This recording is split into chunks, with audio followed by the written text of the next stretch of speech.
Hinugda ang panukalang anti-dynasty law dahil sa matinding galit ng publiko sa bilyong-bilyong pisong umang at flood control scandal. Yan ang iginiit ni Akbayan Party List Representative Percy Sardanya.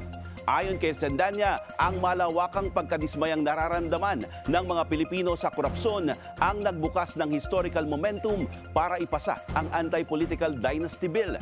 Hindi anya sapat ang pagpapalit ng mga opisyal sa gabinete tulad ng pag-alis ni na Executive Secretary Lucas Bersamin at Budget Secretary Amenah Pangandaman kung walang malinaw na basehan.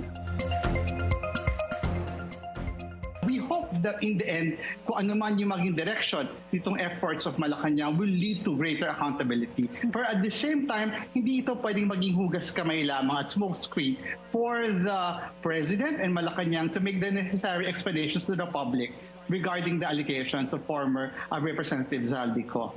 Nag-resign o tinanggal sa pwesto. So we have yet to hear that from the palace. Ano yung dahilan?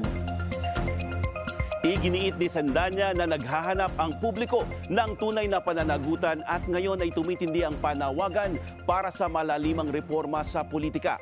Sakop ng nasabing panukala ang pagbabawal sa mga magkamag-anak hanggang 4th degree na sabay-sabay tumakbo o humawak ng pwesto.